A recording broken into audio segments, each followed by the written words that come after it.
স্বাধীনতার পর থেকে শুধু শাসকের হাত বদল হয়েছে, আমরা কিছু পাই নাই, ঠিক কিনা বলেন? শুধু ওনাদের দোষ দিয়ে কি লাভ? একদল খাইছে, আরেক দল খাওয়ার জন্য রেডি হয়ে আছে। মিজানুর রহমান আজহারী সাহেব তার যশোরের মাহফিলে বলেছেন, দেশে আহামরি কোনো পরিবর্তন আসে নাই, একদল খেয়ে গেছে আর একদল খাওয়ার জন্য বসে আছে। আপনারা বলেন, উনি কি কথাটা ভুল বলেছেন না ঠিক বলেছেন? ওই যে কে যেন আজহার নাকি মাজার একজন আছে, আগে ওরা খাইছে এখন এরা খেতেছে না, কি বলছে না? ভাইরে রাজনীতি করবেন স্বনামে আসে, আড়াইলে আবদালিশ লেগে রাজনীতি করে। আপনারা বাঘের মতো আমাকে উত্তর দিবেন আওয়াজ করে। প্রিয় কলিজার টুকরা রংপুরের ভাইয়ারা, আজহারী সাহেব কি কোন দলের নাম উল্লেখ করেছিলেন? এই যে আস্তে কথা বললেন, কোন দলের নাম বলেছেন? কোন ব্যক্তির নাম মেনশন করেছেন?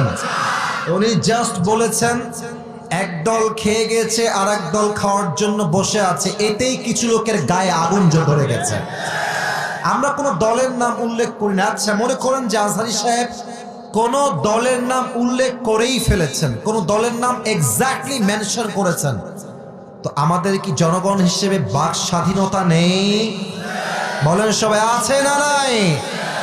যদি আমাদের বাক স্বাধীনতা কেউ কাটতে চায়, তাদেরকে আওয়ামী লীগের ইতিহাস মনে রাখতে হবে। যুবক ভাইরা আমার, তো আমি দেখলাম একজন নেতা, তার নামটা আমি জাস্ট বলেই ফেলছি, ছোট্ট নাম বলছি, দুদু সাহেব।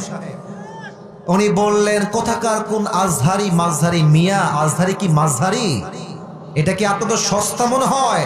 আজহারি এটা হচ্ছে বাংলাদেশের ব্র্যান্ডের নাম। যুবক ভাইরা আমার, আচ্ছা আপনি বলেন, এই যে একজন নেতা, দলের নেতা একজন আলেমকে বলছে আজহারি মাঝহারি কোথাকার কে, এটাই প্রমাণ যে সে মানুষটা শিক্ষিত হতে পারে না।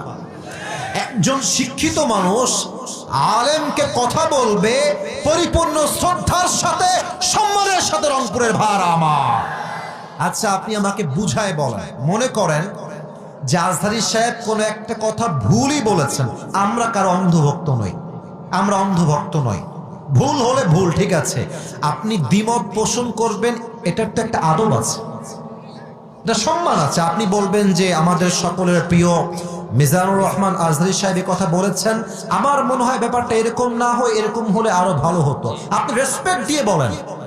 আপনি যখন আজহারীকে মাঝহারি বলে গালি দেন, কলিজার টুকরা যুবকদের রক্তক্ষরণ শুরু হয়ে যায়। যুবক ভাই, তবে হ্যাঁ, একজন বললেন যে আজহারী সাহেব আসেন, আপনি রাজনীতির নাম লেখা, আপনি রাজনীতি করেন, আপনি ওই দলে যান, সেই দলে যান, যশোরের মাহফিল আপনার ইউটিউবে আজকে সার্চ দিবেন, জুম করবেন যশোরের মাহফিল।